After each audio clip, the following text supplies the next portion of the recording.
Eliminate कर दिया, चाहे वो पासदारान इनकलाब की फौजी क़यादत हो या फिर जो ईरान के आर्मी यानी जो उनकी प्रॉपर आर्मी है उनकी क़यादत हो, सबके सबको एलिमिनेट कर दिया है। शायद उनके जहन में यह था कि जब ऊपर की क़यादत को हटा देंगे तो नीचे मुराल टूट जाएगा, खत्म हो जाएगा और वापसी हमला नहीं होगा। लेकिन सूरत हाल कुछ मुख्तलिफ बनती हुई नजर आ रही है। इस वक्त नए आर्मी चीफ ईरान के आ चुके हैं, पासदारान इनकलाब के भी नए चीफ को मुकर्रर कर दिया गया है।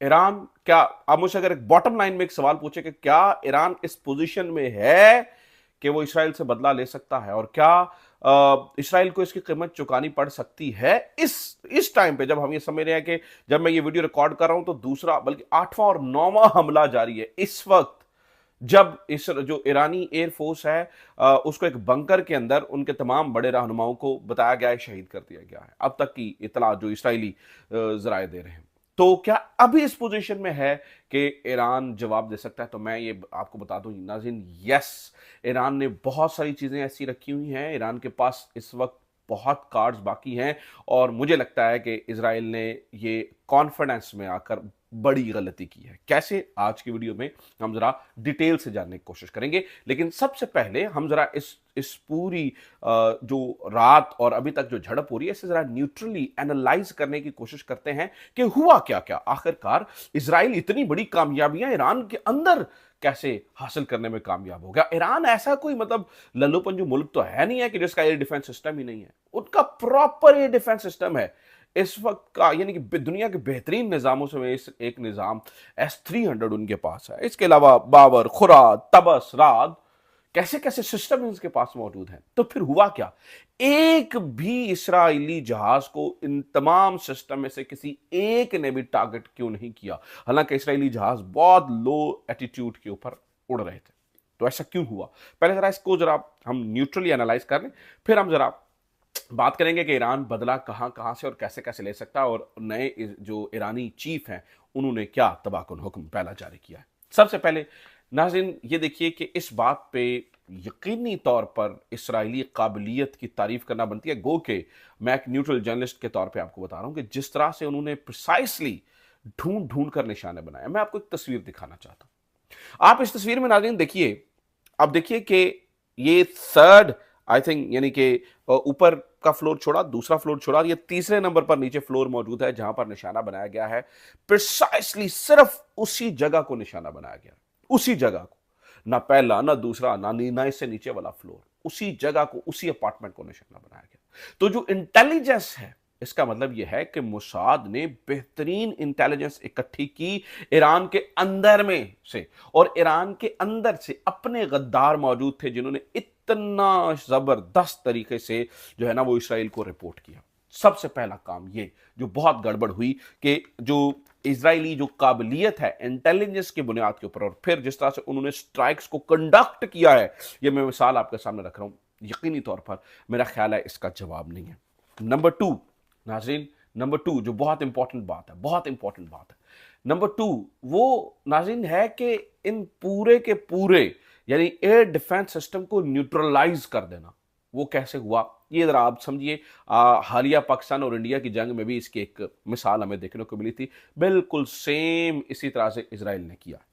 हुआ ये नाज़रीन, जैसे मैंने आपको बताया कि ईरान के पास बहुत शानदार एयर डिफेंस सिस्टम मौजूद है, जैसे कि बावर 373, इसकी रेंज 300 किलोमीटर है। खुर्राद 15, इसकी रेंज 120 किलोमीटर है। तबस और राद, इसकी रेंज जो है वो 50 किलोमीटर है। और फिर पर्टिकुलरली S-300 जो कि 2016 में रशिया ने ईरान को दिया था, इसकी रेंज भी 300 किलोमीटर है।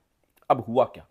इन्होंने नाज़रीन इलेक्ट्रॉनिक वॉरफेयर का इब्तदाई मालूमात के मुताबिक ये है कि इस्तेमाल करते हुए ये देखिए टेक्नोलॉजी के जरिए, देखिए ये चीज़ें सारी सिग्नल से ऑपरेट होती हैं, यानी रेडार सिग्नल्स भेजता है, वापसी आके पहले वो इन्फॉर्मेशन देता है और इसी से वो मिसाइल्स वगैरह, बैटरीज वगैरह इसी तरह से एक्टिवेट होती है ना। यहां पर इसराइल ने यह किया कि इलेक्ट्रॉनिक वॉरफेयर से यकीनी तौर पर उन जहाज़ों के साथ इलेक्ट्रॉनिक वॉरफेयर के जहाज भी आए होंगे जिन्होंने जैम कर दिया, एयर डिफेंस सिस्टम को जैम कर दिया। और फिर जो सबसे बड़ा काम हुआ है ना, जो मुझे लगता है सबसे बड़ा काम है, वो सिर्फ इसराइली जहाज़ों ने नहीं डाला, गेम ईरान के अंदर से पड़ी है। इसराइल ने पिछले लंबे अरसे से क्या किया था, आहिस्ता-आहिस्ता अपना जासूसों का पूरा एक नेटवर्क बनाया।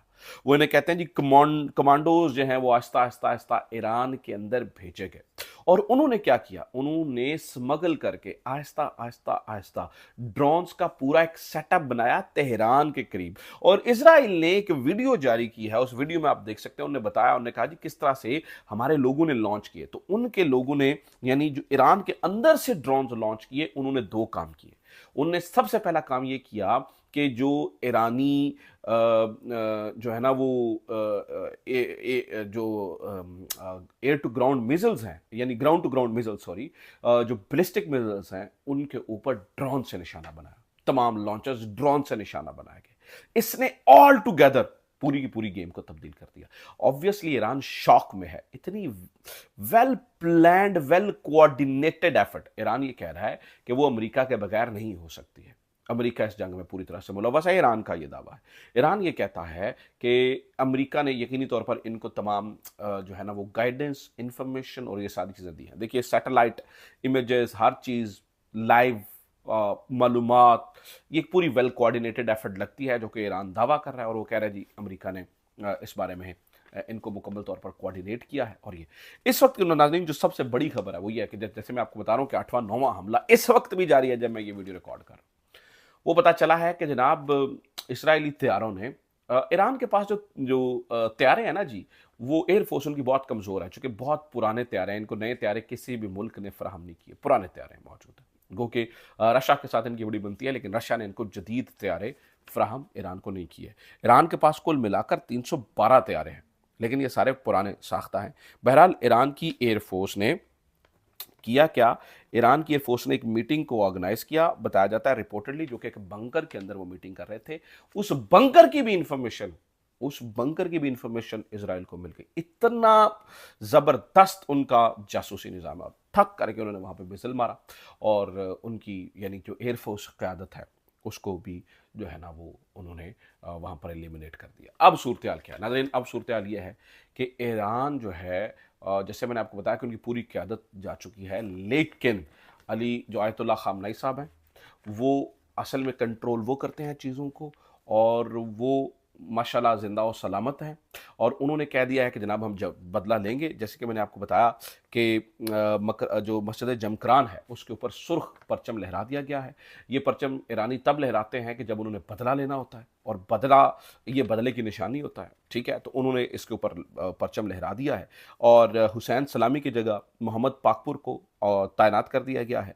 बाकरी साहब की जगह, जो कि चीफ थे आर्मी के ईरान के, उनकी जगह अब्दुल रहीम जो मूसवी हैं, इनको तैनात कर दिया है।